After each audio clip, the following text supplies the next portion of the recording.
Hello student, let us continue with our chapter. हमने अब तक जो भी देखा वो पॉवर्टी के बारे में, जो हमारा इकोनॉमिक प्रॉब्लम्स और चैलेंजेस जो है जिसमें हमने पॉवर्टी के बारे में देखा। Now will see the second part of this chapter, unemployment. Among current problems of India, problem of unemployment is crucial. हमारा जो भी करंट प्रॉब्लम है उसमें ये अनएम्प्लॉयमेंट का प्रॉब्लम बहुत ही क्रूशियल है। Poverty originates due to unemployment. Poverty कहाँ से जन्म लेती है? क्योंकि वो बेरोज़गार है, अनएम्प्लॉयमेंट है, इसके लिए पॉवर्टी है। This is a long term problem and has got deep rooted in economy. ये हमारा लॉन्ग टर्म का प्रॉब्लम है और इसका जो हमारी इकोनॉमी में ये डीप रूटेड है। Maximum countries of the world are facing problem of unemployment. विश्व के बहुत सारे ऐसे देश जो है वो अनएम्प्लॉयमेंट का प्रॉब्लम को फेस कर रहे हैं। Now what is the meaning of unemployment? तो अनएम्प्लॉयमेंट माने बेरोज़गार जो हमने देखा, लेकिन मीनिंग जो है one who is adult whose age is 15 to 60 years. जो एडल्ट है जिसकी एज 15 से 60 साल की उम्र है। Who is ready to work at the prevalent market rate of wages. जो अभी प्रिवेलेंट मार्केट रेट के हिसाब से वो काम करने के लिए तैयार है। Has energy and qualification to work. काम करने के लिए उसको एनर्जी है और उसके पास क्वालिफिकेशन है। Who is in search of work. जो काम ढूंढ भी रहा है but is not getting work, लेकिन उसको कुछ काम नहीं मिल रहा है। Such a person is said to be unemployed. ऐसे जो पर्सन है उसको अनएम्प्लॉयड बोला जाता है। Such type of condition in group is cold unemployment. ऐसा जो ग्रुप ऐसी कंडीशन में जो काम नहीं है, ऐसे उसको अनएम्प्लॉयमेंट बोलते हैं। Such an unemployment which has to be face mandatory is called employment against his wish.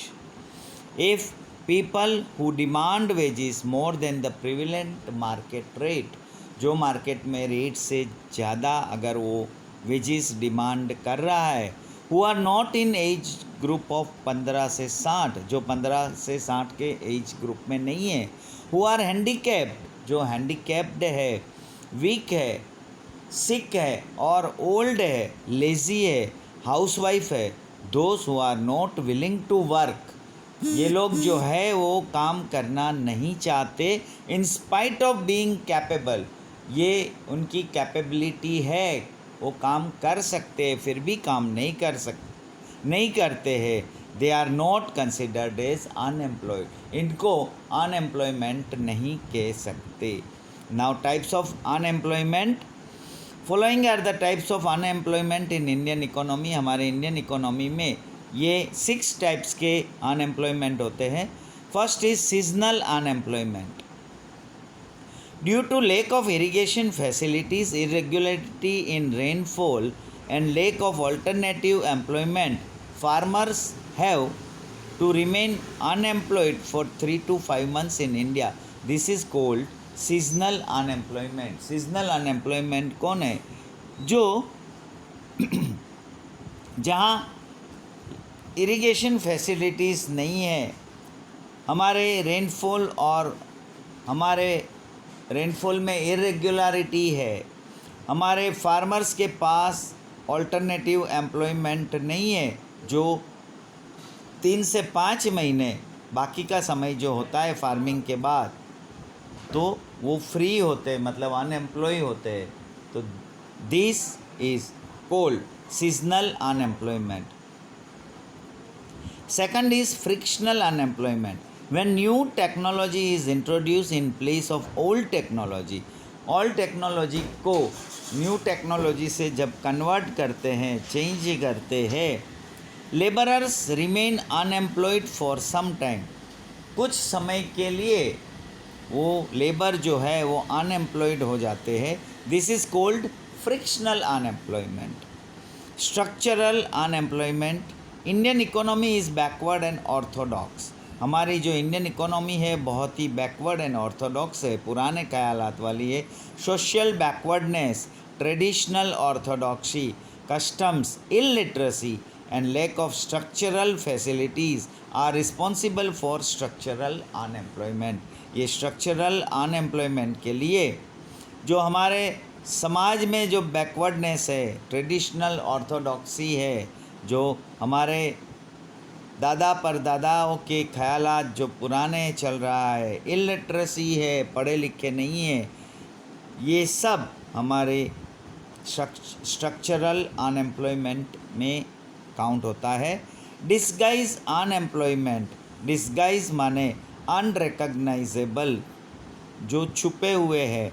Sometimes more than required number of workers involve in occupation. कोई भी एक ऑक्यूपेशन में नंबर ऑफ रिक्वायर्ड पर्सन से, labour से ज़्यादा workers काम कर रहे होते हैं. Even if a few labourers are removed from work. अगर वो वर्क में से, वो ऑक्यूपेशन में से कुछ वर्कर्स को, लेबर्स को अगर रिमूव किया जाए, no decrease is recorded in total production. अगर वो टोटल प्रोडक्शन में कोई भी डिक्रीज नहीं हुआ, so these extra labourers are said to be unemployed in disguised way. और ये अनएम्प्लॉयमेंट है डिस्गाइज्ड वेज में, जो जितना ज़रूरत है लेबर का, वर्कर का किसी एक पर्टिकुलर काम के लिए, और उसमें ज़रूरत से ज़्यादा लोग काम कर रहे हैं, अगर उसमें से कुछ वर्कर्स को निकाल के अगर प्रोडक्शन में कोई कमी नहीं आती है, तो this are disguise unemployment. Fifth is industrial unemployment. If the industrial field, if anyone has to remain unemployed for short term or long term due to changes taking place in industrial sector. Industrial sector में कोई changes हो रहा है और industrial field में ऐसा कुछ short term या लॉन्ग टर्म के लिए कुछ एम्प्लॉय रिमेन अनएम्प्लॉयड रहते हैं, such situation is called industrial unemployment. वो इंडस्ट्रियल अनएम्प्लॉयमेंट में आते हैं. 6 is educated unemployment.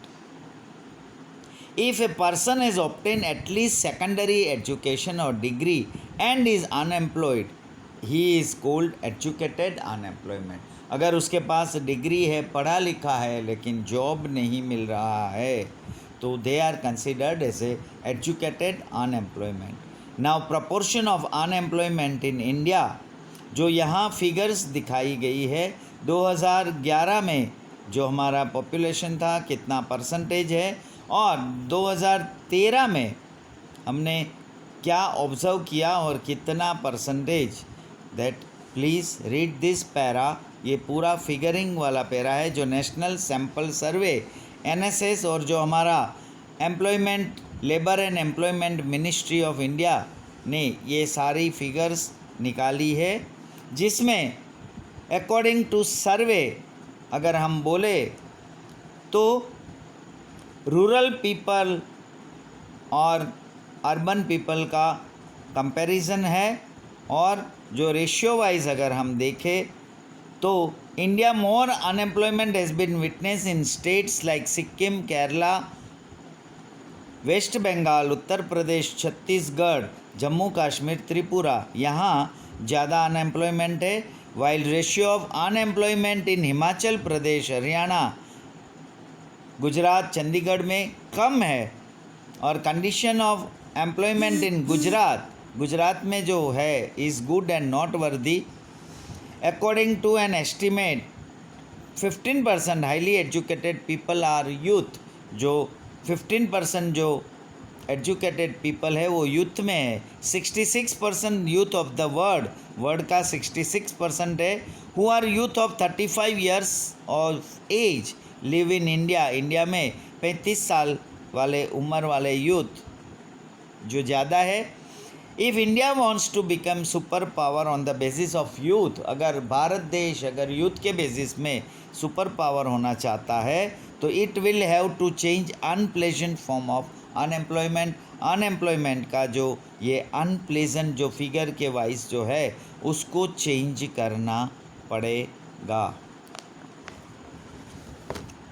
Main reason responsible for increasing unemployment in India are, हमारे इंडिया में अनएम्प्लॉयमेंट के जो रीज़न है उसमें जो रिस्पॉन्सिबल है वो मेन है increase in population, theoretical knowledge, lack of practical knowledge, हमारे पास प्रैक्टिकल नॉलेज नहीं है, सिर्फ थियोरिटिकल नॉलेज है, लैक ऑफ टेक्निकल नॉलेज और स्किल, हमारे पास टेक्निकल नॉलेज भी नहीं है, failure in providing complete employment, irregularity in rainfall in agriculture area में हमारा रेनफॉल जो है वो इरेगुलरिटी है, losing interest in agriculture sector में लोगों का इंटरेस्ट धीरे धीरे कम होता जा रहा है, हमारी इरिगेशन फैसिलिटीज़ भी इम्प्रॉपर है, lack of alternative employment during time other than agriculture season के अलावा हमारे पास उसके दूसरा कोई ऑप्शन नहीं है,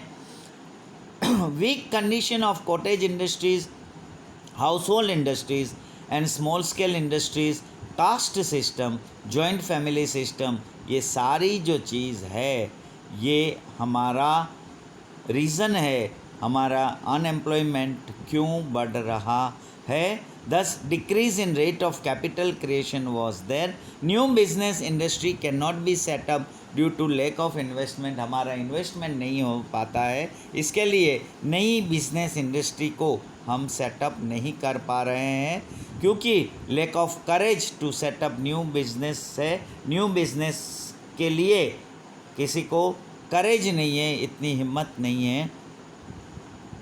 so here we complete our today's lecture. Will next see the efforts to reduce unemployment. Thank you.